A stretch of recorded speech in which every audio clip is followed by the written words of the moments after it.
kita sama-sama akan mendiskusikan bagaimana kita melakukan analisis konteks pentagonal aset. Ya. Analisis konteks pentagonal aset ini dilakukan untuk kita menyusun kurikulum satuan pendidikan yang merupakan kurikulum operasional. Nah, saya ingin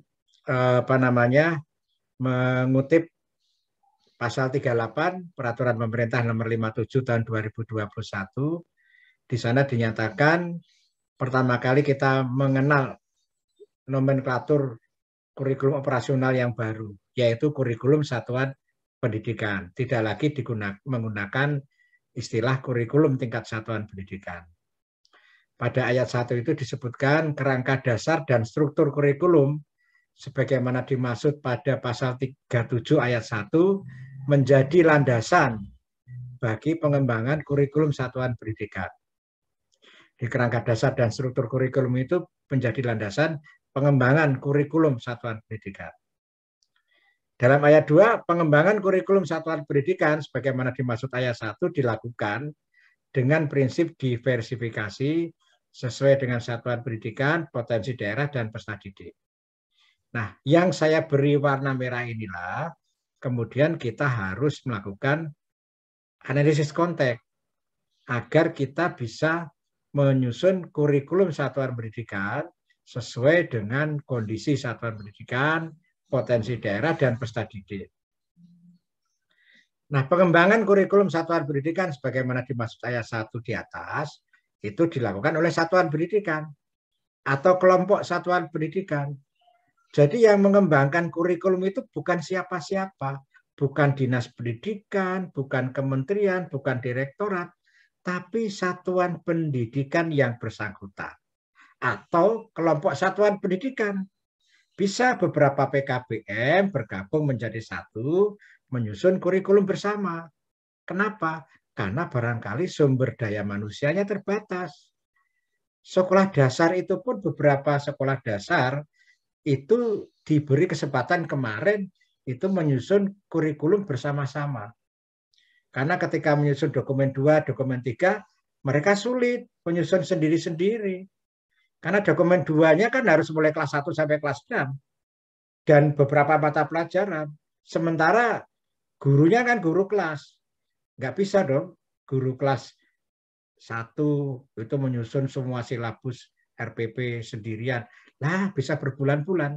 Maka di sekolah dasar itu biasanya kurikulum tingkat satuan pendidikan atau dokumen KTSP yang kemarin itu dokumen 2, dokumen 3 terutama itu disusun bersama-sama dalam satu gugus.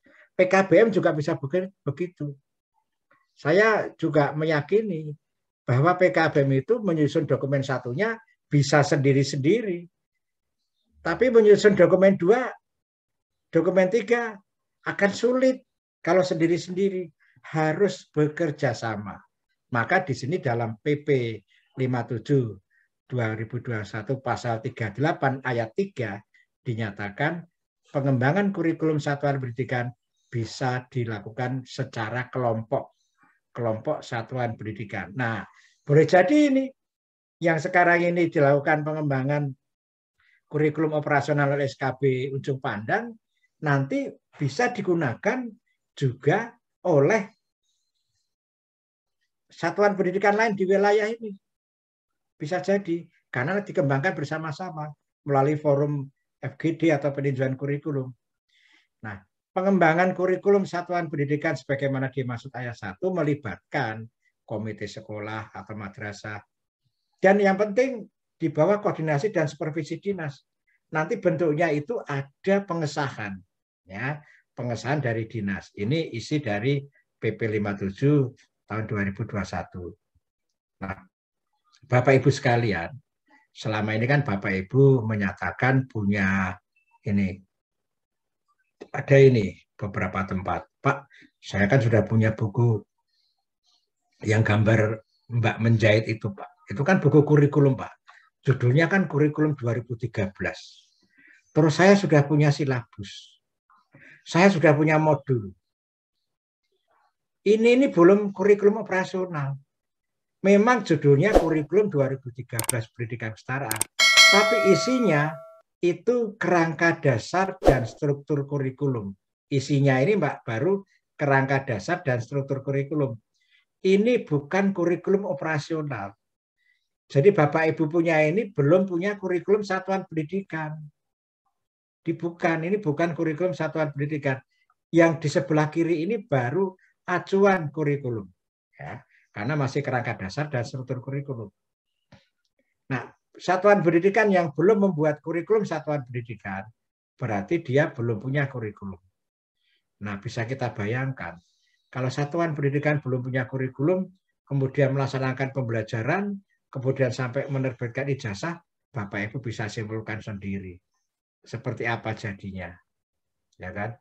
Maka kemudian banyak yang bertanya, Pak, ini di rapot nilai pemberdayaan diisi apa? Nilai keterampilan wajib diisi apa? Kok tidak ada mata pelajaran di rapot, kok tidak ada mata pelajaran olahraga, prakarya, seni budaya. Nah, pertanyaan-pertanyaan ini karena kita semua belum membuat kurikulum dan tidak membaca kerangka dasar dan struktur kurikulumnya, gitu loh. Itu mendasar. Jadi Bapak Ibu harus ini baca kerangka dasar dan struktur kurikulum, kemudian baru dibuat kurikulum satuan pendidikan. Agar pertanyaan-pertanyaan yang elementer itu tidak lagi muncul. Pertanyaan-pertanyaan elementer itu muncul karena kita tidak membuat kurikulum, karena kita belum membaca kerangka dasar dan struktur kurikulum. Nah, kalau saya lebih ekstrim lagi begini.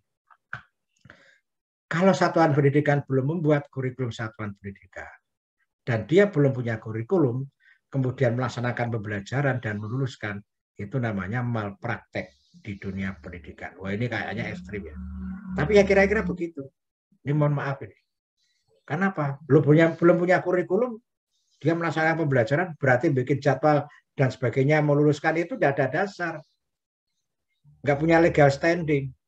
Membuat jadwal, mengisi rapat itu nggak punya legal standing. Sampai menerbitkan jasa, nggak punya legal standing. Karena apa? Legalitas kurikulumnya itu di kurikulum operasional yang namanya kurikulum satuan pendidikan. Dan itu sebenarnya sudah diatur dalam PP 57. Dalam PP yang dulu juga diatur Bapak Ibu. Bukan PP 57 2021. Karena PP yang lama itu mengatur kemudian dituangkan di dalam Peraturan Menteri Nomor 61 2014. Jadi peraturan pemerintah yang lama tentang standar nasional pendidikan itu sudah mengatur tentang kurikulum operasional yang dulu disebut dengan KTSP. Nah, di dalam PP yang lama kemudian diamanatkan agar pengembangan kurikulum operasional atau KTSP diatur dalam peraturan menteri. Maka terbitlah PP 61 tahun 2014. Sudah lama itu 7 tahun yang lalu. Nah, persoalannya pada PP yang sekarang, PP 57 tahun 2021, kan belum ada turunan dari pasal 38 itu. Maka sementara kita gunakan dulu peraturan menteri nomor 61 sebagai nomor 61 tahun 2014. Yang mana di sana dinyatakan kurikulum tingkat satuan pendidikan atau kurikulum satuan pendidikan yang disebut dalam PP 57 itu disebut KSP, dikembangkan, ditetapkan, dan dilaksanakan oleh setiap satuan pendidikan. Nah, pengembangan KTSP sebagaimana dimaksud pada ayat 1 mengacu pada Standar Nasional Pendidikan dan Kurikulum 2013. Maka nanti di dalam analisis konteks, Bapak Ibu tetap harus mempersepsikan bagaimana pemahaman 8 standar. Ini wajib. Tetap harus ada. Karena dasarnya pasal 2 ayat 2. Nah, KTSP itu di dalam peraturan itu terdiri dari 3. 1, dokumen 1 yang minimal terdiri dari visi, misi, tujuan, kurikulum, kemudian struktur kurikulum termasuk muatan kelompok khusus, pemetaan SKK-nya seperti apa, kalender akademik. Pemetaan SKK itu apa? SKK itu adalah satuan kredit kompetensi. Di dalam pendidikan kesetaraan, beban belajar per mata pelajaran bukan JPL. Beban belajarannya adalah SKK. Nah, dokumen 2 isinya yaitu silabus yang dikembangkan dari silabus model. Kita sudah memiliki silabus model Bapak Ibu. Nah, dokumen 3 berupa rencana pelaksanaan pembelajaran. Dokumen 3-nya itu. Nah, Ibu dan Bapak sekalian, jadi nanti dokumennya terdiri dari ini. Dokumen 1, dokumen 2. Nah, ini kalau kita menyusun dokumen 2, dokumen 3 ini kan satu satuan pendidikan agak sulit ini.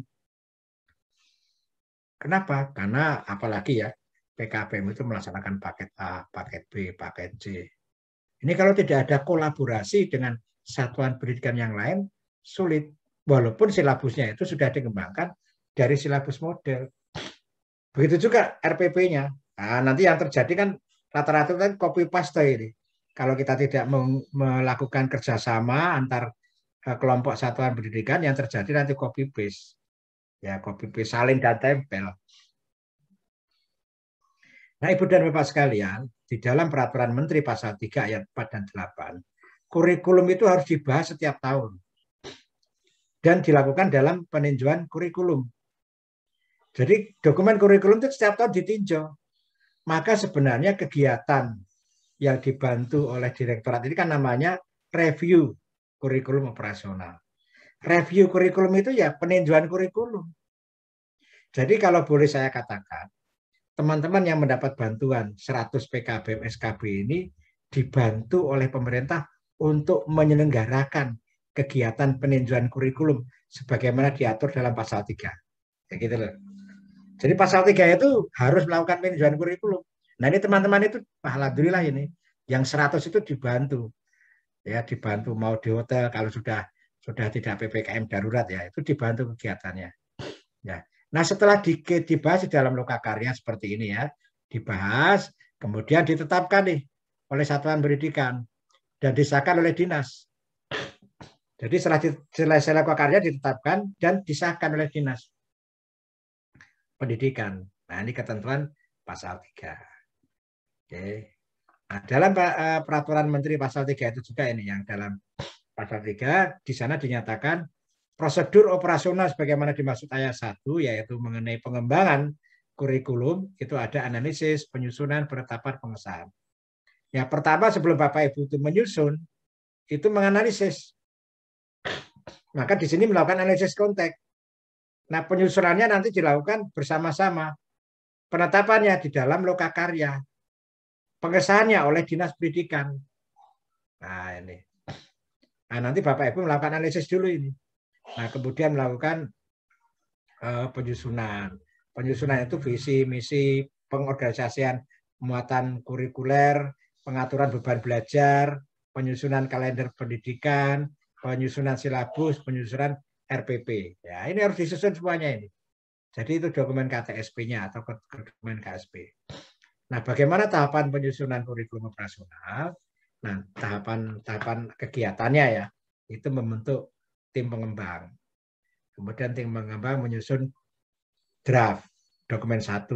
Yang dokumen 1 itu tim. Tapi masing-masing tutor itu menyusun silabus dan RPP. Nah, ini dikerjakan secara simultan. Setelah selesai, nanti dibahas di dalam lokakarya peninjauan kurikulum.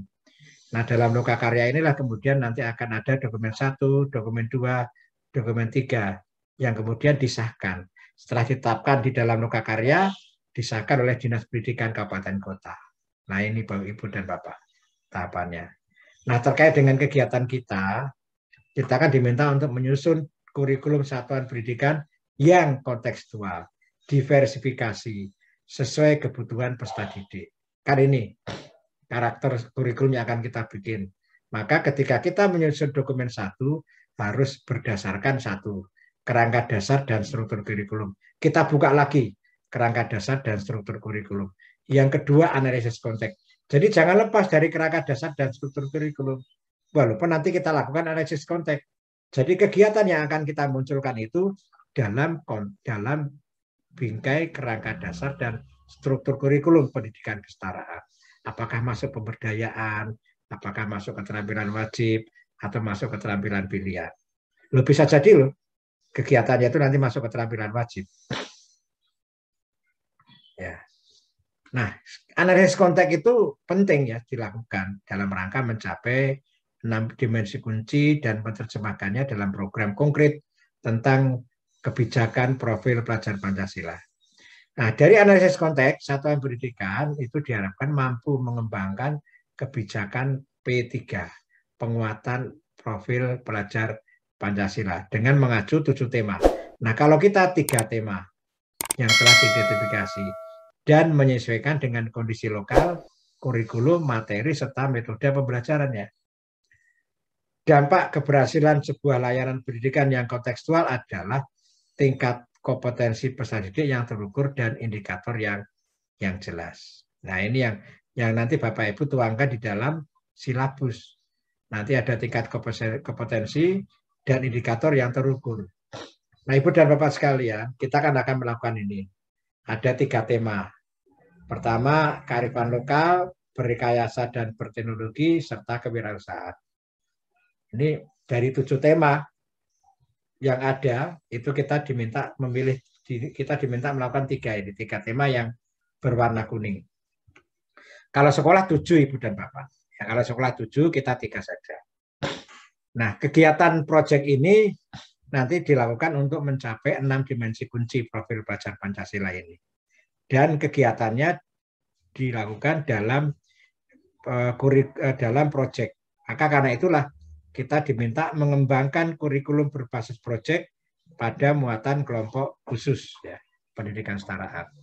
Nah, metode analisis konteks itu nanti ada beberapa cara, ya, beberapa jenis. Selama ini kan Bapak Ibu melakukan analisis konteks dengan cara melakukan persepsi terhadap capaian standar nasional pendidikan. Yang selama ini dilakukan itu analisis konteks dengan melihat SKL-nya seperti apa, standar isinya, standar proses, sampai standar penilaian. Kondisi ideal, kondisi faktanya dibandingkan dengan ideal. Pencapaian 8 standarnya seperti apa. Kemudian tindak lanjutnya seperti apa. Nah, itu namanya persepsi terhadap capaian 8 standar. Nah, ini tetap harus kita lakukan, Ibu dan Bapak, agar satuan pendidikan bisa memposisikan seberapa pemenuhan 8 standar itu. Nah, metode yang berikutnya ada SWOT. Nah, dulu ketika belum ada analisis pentagonal aset, saya menyarankan kepada teman-teman ketika akan menyusun muatan kelompok khusus, karena persepsi terhadap 8 standar itu kan tidak bisa untuk mengerucutkan, menemukan program muatan khusus. Nah, kemudian waktu itu saya menyarankan untuk melakukan analisis SWOT. Nah, sekarang untuk memunculkan diversifikasi program sesuai dengan kebutuhan peserta didik dan potensi daerah, kita diminta melakukan kegiatan analisis konteks dengan metode pentagonal aset. Nah, mengapa pentagonal aset? Pentagonal aset itu lebih cocok untuk pengembangan kegiatan pemberdayaan dan keterampilan sebagai muatan kelompok khusus pada struktur pendidikan kesetaraan. Ini yang jadi dengan pentagonal aset kita tahu seperti apa sih program yang cocok dengan kerentanan, peluang, dan 5 asetnya, dan berdasarkan kebijakan-kebijakan. Ini akan ketemu ini, bentuk proyeknya apa. Nah, ini lebih cocok nampaknya, Ibu dan Bapak. Nah, analisis pentagonal aset itu ada 3 bagian utama. Yang pertama, analisis kerentanan dan peluang. Kemudian analisis kebijakan. Kemudian analisis 5 aset utama satuan pendidikan. Ya. Nanti Bapak Ibu akan menganalisis ke 7. 7 ini kan ada 3 bagian, sedangkan yang ketiga itu ada 5. Jadi nanti menganalisis 1, 2, 3, 4, 5, 6, 7. Ada 7. Pertama, fakta kerentanannya seperti apa, peluangnya seperti apa, kemudian dianalisis, kebijakannya seperti apa. Nah, pentagonalnya itu sendiri kan namanya pentagonal aset. Aset itu artinya yang dikuasai. Aset utama, 5 aset utama yang dikuasai atau bisa diakses oleh satuan pendidikan. Nah, aset pertama yaitu sumber daya manusia. Sumber daya manusia yang dimiliki oleh satuan pendidikan dan lingkungannya itu seperti apa? Bisa diceritakan kondisi sumber daya alam, sumber daya alam ya, bukan sumber daya manusia ya, sumber daya alam lingkungan satuan pendidikan, kondisi di ujung pandang, terletak pada daerah pantai dan seterusnya, kemudian memiliki potensi ini, sumber daya alamnya diceritakan. Artinya sumber daya alam yang bisa dimanfaatkan secara berkesinambungan itu Ada apa? di berapa? 20 menit.